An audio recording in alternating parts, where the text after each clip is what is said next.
Holy calamity, scream insanity. Hopefully you're going to be another big fan of me. Break. Check it out. Twin Insanity, and you're now bearing witness to Scream Insanity 12 Happy World Art Day. April 15th is World Art Day as designated by the United Nations. Now check it out. Scream Insanity is my project where I'm collecting cultural objects, figures, figurines, souvenirs, and ephemera relating to Edvard Munch's 1893, also 1895, also 1910 painting, also pastel, also print, also drawing that we collectively call the Scream. All right, 3 fantastic cultural objects here today. Now, if you check out my Scream Insanity playlist or the hashtag Scream Insanity, you will see many more. This is video number 12. Now, I've alluded within my other videos that, he painted and drew the hits. His famous art piece, the most famous by far, is the Scream.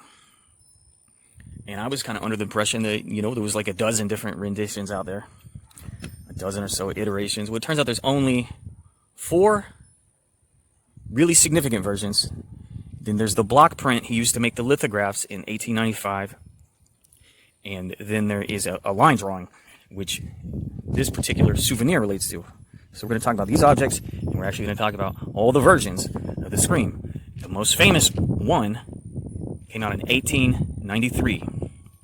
Of the 4 colored ones, okay. 2 are paintings, tempera on cardboard, and 2 are pastel on cardboard. The most famous one, arguably the most colorful and the most interesting one, is from 1893. And this, we can say that this is represented by that. It's public domain, by the way. You can make your own version, your own print. You can make, a pot holder, a blanket, a puzzle, whatever you want. But this happens to be a nightlight, so it's a transparent thing with glass. And it is very old. That is not circuitry we use anymore. That's probably not. The point is, I didn't even see if it worked. I got this on eBay many, many months back. So, 1893, he did this version. Now, also 1893, this is the paint version on cardboard. Also 1893, there is a pastel version, and it's unknown which came first. A lot of people want to argue the pastel one came first because he was laying out basically how to make it, and then he committed to the painted version after that. I was trying to get this to stand up. Okay, this backdrop here, the subject removed, this is from Scream Insanity 1, the electronic scream maker from Archie McPhee. But I like to use it whenever I have a figure. Use that or the Figma figure one. So I can put the subject figure in front of it, okay? But it's on a magnet. I'm trying so hard to get it to stand. Okay, so now, I got some notes. Now we're up to 1895. That's when he was living in Berlin and he made the lithograph. Now it said on the interwebs, it said he made 45 of these. I guess a lot of them are in private collections. I don't know if he was known for saying he made 45 or 45 survived to modern day. And it's not this, okay? It's this, the lithograph print. Now, believe it or not, you can currently see 2 of those in New York City. One is at the Met, and one is at the MoMA, the Modern Museum of Art, and the Metropolitan Museum of Art. The British Museum of Art also has one. That's the print, 1895. Also in 1895 is the second pastel on cardboard version. Now this one is in New York City too, but you're not going to be able to see that. It's in the private collection of Leon Black. Now Leon Black was in the news last year because he stepped down as CEO of Apollo Global Management. Rich private art collector.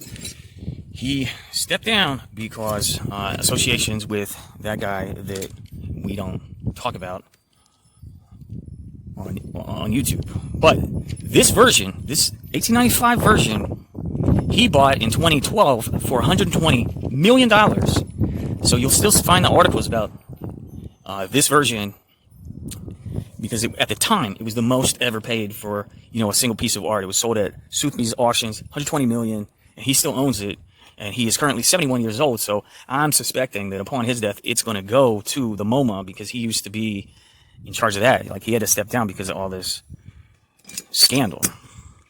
Now, the other ones, the original, here's what's important. When I talked about in Scream Insanity 8, the new Munch Museum there in Oslo, and I said how much, I would like to go there, I misattributed the painted version from 1893 as being there. The painted version from 1893 is still at the National Museum in Oslo. There's two others. The 1893 sketch, the 1893 pastel is at the Munch Museum. So last year, just last October, they opened this enormous 13-story tall museum.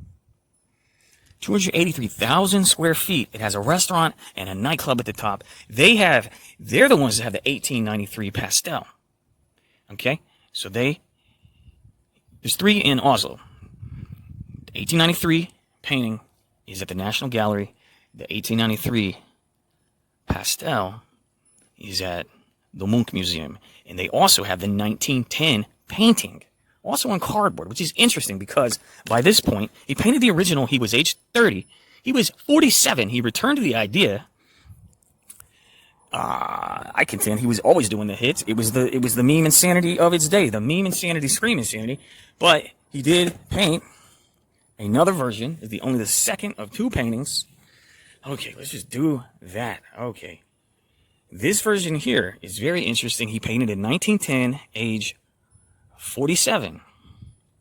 And what's extremely interesting about this painting, it is owned by the Munch Museum. I don't know if you can continuously see this one or if you can see it current day. This is the one they tend to lend out. So if you read any articles about the Scream being in Amsterdam in 2015, which is what this piece says, this is a 3D relief magnet. This is the 1910 version. You can see it actually looks way different. It's the only one with so much green there in the fjord, and the subject in the painting distinctly has no eyes. This was on display at the Van Gogh Museum in Amsterdam in 2015. This is also the one that was on display in the Tokyo Metropolitan Museum in 2018. So it's kind of a mess because there's two pastel versions, two paintings, plus lithograph prints, and we still have to talk about his line drawing, which is also very, very different. But if you see articles or hear people talking about seeing the Scream in Amsterdam, it was this 1910 painting, and it was in 2015. If you hear him talking about Tokyo, this would have been a souvenir related to the Amsterdam visit. There's undoubtedly Japanese souvenirs out there too. Okay, it's the 1910 painting that he did much later in life. Now, of course, he died at age 80 he went blind. He was involved in an ammunition explosion at an ammunition plant, but he died of pneumonia, age 80, in 1944. I've done Scream Insanity videos on his birthday and his death day. Check it out. Now, let's say you're already in Norway and you want to take, let's say you're in Oslo and you want to take a 7-hour train ride 300 miles to the Norwegian Sea coast. That's from Oslo. You're going west. You can see this other Edvard Munch original, date unknown, but it is at the Code Museum at the University of Bergen. I'm probably mispronouncing everything. The University of Bergen, the city of Bergen, on the Norwegian Sea, they have this sketch. It looks way different. We don't know when he made that one, but this is from that museum. There's a website. It originally cost 25 kroner. And I bought this on eBay, this little figurine. It's based on that drawing that you can see, current year.